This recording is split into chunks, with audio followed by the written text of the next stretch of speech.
a man who longs for immortality, a towering king whose mummy was ceremoniously received in 1976 in Paris, in the tradition of a royal state reception at the Paris airport, and then escorted through the city in grandeur. This was Ramses II.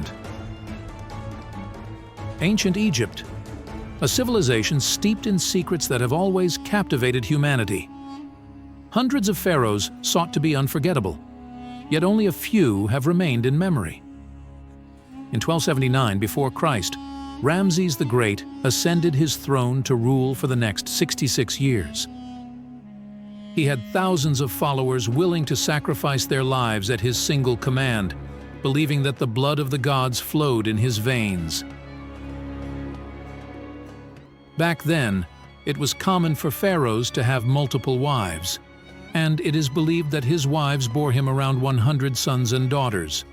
But his dearest royal consort was Nefertari, an extremely intelligent and stunning lady utterly obsessed with Ramses.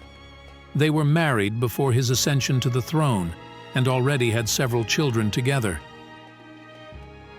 He even married his own daughters to continue the sacred godly bloodline through familial ties. Despite the one-sided diet of the time, Ramses II lived to be 92 years old, an age that, in the eyes of the populace, undoubtedly symbolized his divinity. When the pharaoh set foot in his magnificent harem, he entered a world of unparalleled splendor and abundance. Hundreds of women who revered him as a divine being surrounded him with a grace that was hard to surpass. Additionally, he enjoyed the company of numerous concubines destined to surround him with joy and entertainment. In 1274 before Christ, however, he had to leave his harem, as a mighty world power approached his borders with a formidable army. The Battle of Kadesh between the Egyptians and the Hittites took place in the 5th year of the pharaoh's reign in what is now western Syria. King Ramses II stood at the forefront of his army, and when the Hittites were on the brink of victory, the pharaoh did not hesitate. With unwavering courage, he rode towards the enemy, and impressed by his bravery, his army followed. Yet the war ended without a clear victor, leading to the first written peace treaty of its time. This peace agreement, carved in clay, is now displayed in the museum in Istanbul. And now, onto one of the most magnificent works he commissioned, the Temple of Abu Simbel. In front of this majestic edifice stand statues of Ramses II and his beloved wife Nefertari, both depicted in monumental size. Unlike his predecessors, Ramses II had his wife portrayed in equal stature to himself. Between these two figures stands the statue of Isis Nofret, the pharaoh's daughter and later wife, depicted in regal splendor.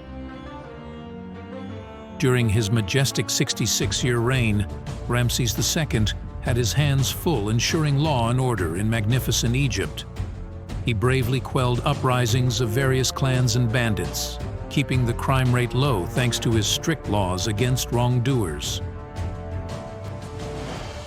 From the precious judicial manuscripts that have survived to this day, it is evident that even humble workers possessed certain rights, such as the right to sue their employers. Women who engaged with married men and men who betrayed their wives were harshly punished. Many of them were disfigured by having their noses cut off. There was even a quarter where these marked individuals lived, serving as admonitory symbols of the consequences of their transgressions. For the ancient Egyptians, masturbation was considered a sacred act. At certain times, the sperm of some pharaohs was poured into the sacred Nile, accompanied by magnificent celebrations. It was hoped that this would bring about a fruitful year and abundant harvests. The divine king was keen on shaping intelligent and creative minds for the future. Hence, he established an imperial academy where the most gifted children of Egypt were gathered and educated. The chosen ones were to serve in the government after his passing, always under the protection of the pharaoh.